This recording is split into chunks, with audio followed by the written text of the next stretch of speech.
Welcome back, everybody. This is the two-hand transition part 1 video. All right, so we are moving forward with this journey. I did receive lots of feedback on my initial video, mostly positive. As mentioned previously, injury has essentially forced me to change things up. It's an opportunity to learn something new while also maintaining my skill level one-handed in case I'd like to compete during the transition. The transition is not going to be 2 minutes, of course. And I think with this, I'll be able to showcase the ball reviews as both a lefty tweener and a lefty two-hander. But ultimately, this transition is not about that. That's just an added bonus. I'm going to spend some time sharing some of the video and talk you through what I'm doing here. So this initial set of videos, I started out just sort of trying it. I have lots of experience studying mechanics and learning things from the best out there, like Ron Hoppe. There are a few things to get right that can be a little complex. Firstly, which is probably the most obvious to people, is the footwork. Not necessarily the most important thing, but it is very obvious when you see a typical two-handed cadence. Now, I'm certain I don't look particularly elegant, but my body seemed to understand the cadence at least, and maybe that skip step. Because I'm not very fast, it's not that big hop that you'll see from a lot of two-handers. But you will find that there are various styles. Some don't hop at all. The more important issue in these shots is what I'm really doing incorrectly is pulling on the ball hard. Top-level two-handed bowlers do not look like this, nor is their effort put in this way. I still have the issue of turning my hand too early, same problem that causes high axis rotation one-handed, and that's always been my issue. So it's more appropriate really for me to step back, start with foul line drills, and focus on what's important, and that's the next part. Alright, let's look at foul line drill 1. I'm just going to call it breaking the wrist. The first foul line drill video was focused on that step 1 for me, and that is ensuring the wrist breaks back at the release.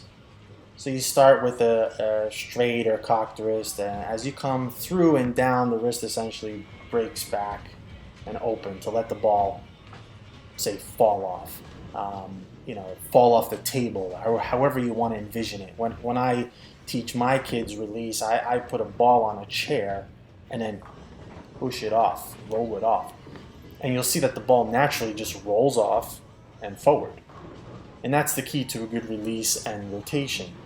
That old school lift we were taught back in the day needs to just die a quick death. I know many bowlers still do it, but if you really want to develop in the modern game, that sort of uncupping or opening up and letting the wrist break back and just let the ball fall off on release is critical. Here I'm still turning the ball and doing some other stuff, and it doesn't quite look natural, but really what I'm focused on is letting the wrist break back. And you'll notice an open hand after the release. Some people have different keys to remind them of like what an open hand feels like, but an open hand at the end is typically a sure sign that you didn't lift. The thing I notice I'm doing wrong will be addressed in the foul line drill 2. If you like what we're doing, please don't forget to subscribe. Alright, foul line drill 2, what I will call straight arm at the release. Now, just to be clear, I'm not saying these two should be done in this order, but these are two critical elements that your body needs to recognize before you go hurtling down the lane. You need to get the arm straight, elbow essentially locked at the bottom of the release.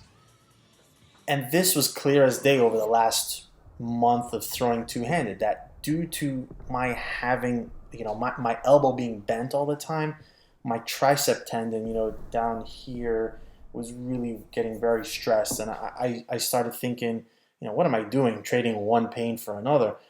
Anyway, I spent some time with Ron Hoppe in a coaching session and recreated a plan. So this drill is important. It starts with down on one knee and just working on a one motion release with a locked elbow and an opening that wrist. The point of this is to get the body understanding and recognizing the feel of the correct motion, not unlike any other foul line drill. The second part of the drill is to do the same thing but standing up. So essentially, step by step, we work our way, and then eventually through, you know, from on the knee, standing up, adding a step to more steps. Belmo talks about two major advantages that two-handers have. One is the ability to keep the fingers in the ball for an extended period of time, so really staying underneath that ball and carrying it for a long period of time. And the other, which would seem to follow, is the ability to easily control axis rotation. I would love to have that in my arsenal because that's been something I have been unable to do so far in my career. There are other benefits. One I noticed right away. I bowled our sport league one-handed after not having thrown one-handed for about a month. And two issues are very obvious. Thumb timing is absolutely crucial in the one-handed release, and I was now very inconsistent at that. This issue goes away 100% when you go two-handed. Thumb's not in the ball. And after 4 games, this is my second issue, the pain that I couldn't even remember what it was, for the last month was back in full force. And if I had to bowl more, I certainly wouldn't be able to one-handed. I was kind of maxed out, and that cements that I need to move forward on this path. All right, that's where we are today. We'll check back in as we continue to make progress. Thanks for hanging around, and hopefully you'll learn something along with me while I take this journey. If you like what we do, follow us on Facebook, Instagram, YouTube.